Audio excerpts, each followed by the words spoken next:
for Pheu Thai Party, we are not saying that we want to be in the world radar screen only, but how we will appear in the world radar screen, that is more important. And in doing so, we believe that the best way to be bright and shiny spot in the radar screen, in the world radar screen, is to make us stronger, especially economically. Kun Russ, thank you very much for being with us today. Our talk will focus on the security and foreign policy of Pheu Thai Party. Let's start with the problem closer to home, that is the conflict that we are having with Cambodia. Now we are in the state of a ceasefire. We know that is very fragile, but we need to move forward anyway. So what is the next step, the blueprint of Pheu Thai Party in resolving the conflict with Cambodia? First of all, thank you for having me today. It's really my pleasure. And let's talk about our policy vis-a-vis Cambodia problem. I think we have, the Pheu Thai Party has always stressed and emphasized that our sovereignty and the safety of our own people cannot be compromised as not negotiable. So that's the first stance, Okay. Which at the moment the ceasefire is still intact, and we hopefully that Cambodia will keep their words, and we have to monitor their sincerity and to decide the next step to be taken. So this is at the moment we have secured the peace along the border. So that's the first step, and the second step is right now is to monitoring how they will keep their words in order to move to another step that which includes in the short term will include the demining and eradication and suppression of cyber scam activities in Cambodia. So that's the next step. But I mean, the full normalization or not, that will take a lot of time. But would a government to be led by Pheu Thai Party after the election, if you win the election, would Pheu Thai Party government initiate any dialogue, and that would pave the way for normalization with Cambodia? Like I said, we would have. I don't think that will happen in a very near future, and given the grave and the seriousness of the fighting that affects so many Thai citizens and Thai soldiers lost their life, and that will include the Thai public sentiments as well. And we need more time to carefully think of what our future and the time to prove that sincerity, and that will be the major point.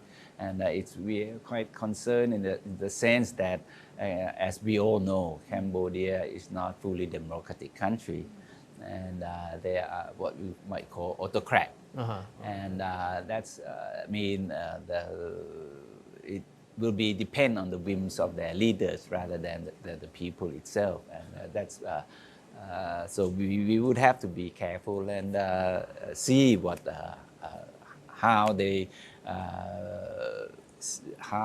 will be sincere and really commit to what we have already agreed upon on the peace deal.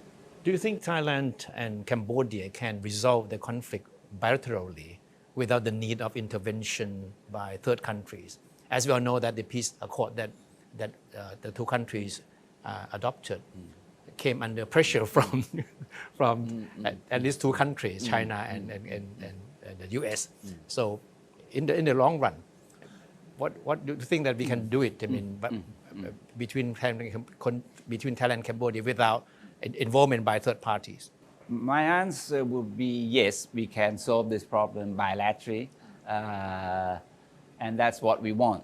And that has been going on for so many decades through the body which is called the Joint Border Committee under the MOU in Thai is MOU 43. 43. That one is which explicitly clearly mentioned that both sides will have to sit down and peacefully and negotiate for the demarcation of to agree upon the demarcation of the border. That has been going on for so many decades, and I don't see why it cannot go ahead again. And we stick to that way, and in fact, it has been agreed nearly 60% of along the Thai-Cambodian border, which I still believe. And according to the deal, the last peace deal in Kuala Lumpur signed by the current government,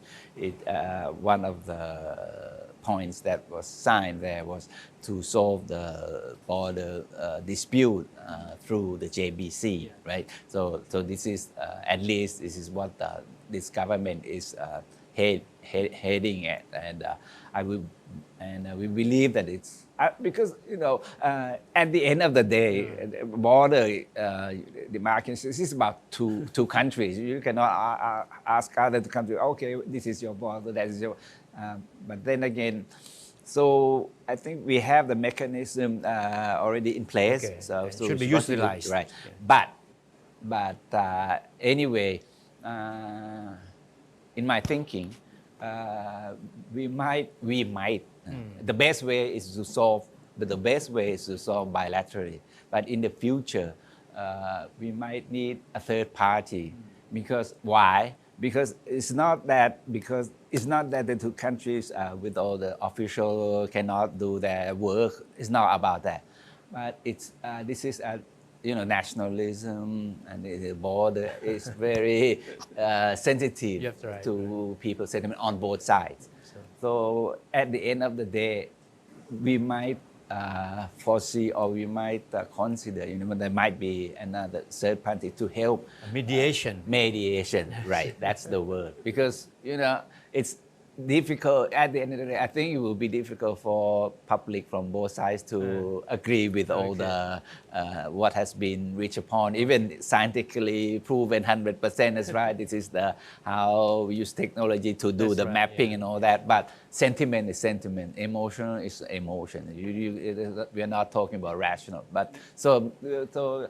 Maybe at the end, in long term, we might need some kind of mediation so that the public from both sides would agree on that. When we talk about the Thai-Cambodian conflict, there is no escape from the fact that the relationship between the two countries took a turn for the worse under the government of Pheu Thai Party, right? And of course, that famous the leak of the famous conversation between Prime Minister Phra Thongtham and Hun Sen was a combination of the situation then. So, and there was also accusation of conflict of interest because of the close relationship between the Shinawatra family and the Hun family, right? And I'm sure these issues will come back to haunt Pheu Thai Party if it becomes the government after the election and try to resolve the conflict with Cambodia. So how do you see that? First of all, I would like to mention that it's very common norms for the leaders to talk via telephones. What is not the norm is to leak the telephone conversation, right? Just recently, I should like to point out that in the case of United States and some European countries, they also, I think Norway and maybe Denmark, Denmark have telephone conversation with President Trump. Why? Because they think that telephone conversation might be a good way to talk frankly.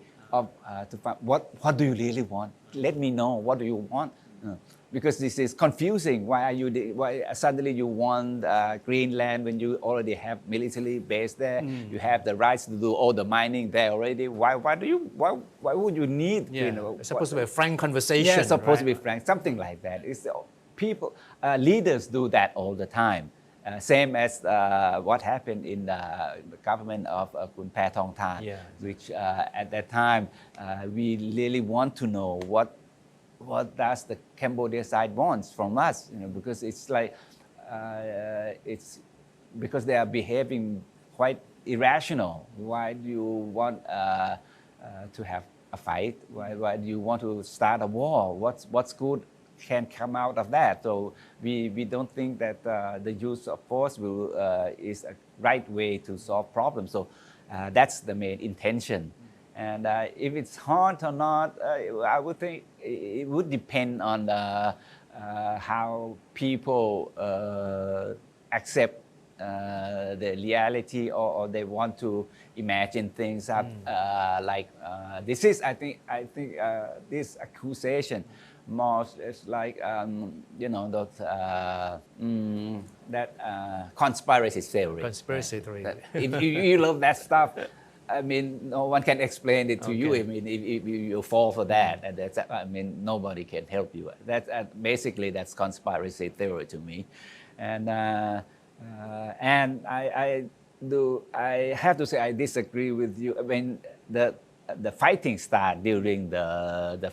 actually started during the Pheu Thai led government. It did. But the problem has been there all along. It's been there because if one remembers this scams activities, boom very much during the past 10 years. And also this border dispute, the land dispute, has been going on for quite some time. I mean, even before that, I mean, You mean the Pheu Thai government just inherited the problem? Right. And as I mentioned earlier, we now have regained some of our territory along the border. But the question remains, so when or where or how did we lose those territory? Okay. And that did not happen during the Pheu Thai government. It happened before. And why did we lose it? How, when, by whom? That's a question that needs to be addressed as well, and not pinpoint that all this happened. Nothing happened just for no reason. There must be reason somewhere to start. There's history to it, right? Yeah. Okay. All right. Now let's talk about the security and foreign policy of Pheu Thai Party in a broader picture. There have been talks about Thailand has been missing from the radar screen for quite some time, right? And of course, you just mentioned that the policy of Pheu Thai Party is to put Thailand back on the map. But it will be quite a challenge because of the world today. It's not like the world that we used to know many years back, right? The so-called rules-based international order has been disrupted. And powerful countries like the US and other Western countries are putting pressure on smaller countries to have things their way. So how will Thailand deal with these challenges if Pheu Thai Party becomes the next government? I think for Pheu Thai Party, we are not saying that we want to be in the world radar screen only, but how we will appear in the world radar screen, that is more important. And in doing so, we believe that the best way to be bright and shiny spot in the radar screen, in the world radar screen, is to make us stronger, especially economically. Not like it or not, these days it's come down to dollars and cents. You can have super diplomats or savvy top diplomats, but still the world will listen to you or not. Whether how much, how they listen to it will depend on have you done poorly economically, or do you have money in pocket? To put it bluntly, economic standing. Yeah, standing. Okay. That have to go side by side with how we appear, or to boost our integrity. So that is the main task of Pheu Thai Party. in fact, it's our philosophy, the backbone, the DNA of Pheu Thai Party, that the most important pressing things for us is to how to how to boost our standard living of the people, how to boost our economy, because it's been our economy has some serious problem. We admit it, but how we can solve that, and that would have to translate into our foreign policy, and by that I think we have some Thailand still enjoy or maintain advantage edge in that we do not really have enemy, and we enjoy good relationship with both United States and China as well, which and European, Japan, of course, and this will be the key things that we need to pursue in order to attract more and attract more investment. Last year, our FDI, foreign direct investment, climbed up to record high, which is a record high in over 10 years. And recently, Google is planning to invest in Thailand as well.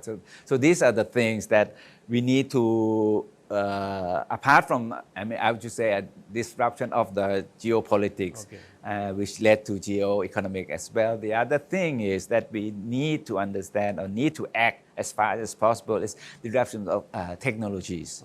If we cannot catch up with this, I think we will have a real problem for many years. And now is the time that we need to put Thailand up par on this world stage on technologies. And I believe that that's Pheu Thai Party is in position to do that. Back on our region, Southeast Asia, we have been hearing calls for Thailand to play a more active role in ASEAN. And in fact, if you look back, in the past, at many points, Thailand used to be a key player in the region, right? Especially during the Cold War. And especially at the time when the Vietnamese army invaded and occupied Cambodia, Thailand played a key role in mobilizing international support to solve the problem, right? So how do you think Thailand can regain that kind of role in ASEAN, whose so-called centrality has been questioned quite a lot? It has been quite unfortunate because our political stability is not that good in the past, and we've seen coups and these things happen from time to time. Frankly, I would say it set us back quite a lot, and we have to repair of all those damage from all those years.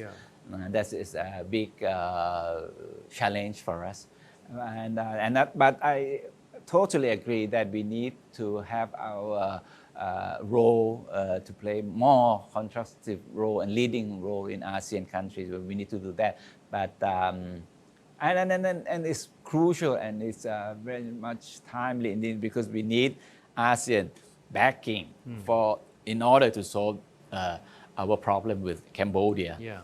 Cambodia is the newest, one of the newest member, while we are founding members of the ASEAN community, ASEAN organization. And I think we need to convince our friends that Cambodia problem is not just Thailand's problem with them, but it's the ASEAN as a whole, because the key or the root cause of these conflicts is really about our policy to suppress the illegal activity, the cyber crimes in those countries, in Cambodia, which the government, according to many reports, support those activities, whether indirect or directly. So, and then this is the main concern for all, because this is giving ASEAN as a bad name. So you guys would have to help us deal with Cambodia. Apart from the fact that Cambodia already breach many ASEAN golden rules like non-interference. And Cambodia did not just interfere with internal affairs, but interfere with the intention to subvert the stability of another government. This is totally unacceptable. And Really un-ASEAN. and in my whole career, this thing never happened before in the existence of nearly 60 years of ASEAN.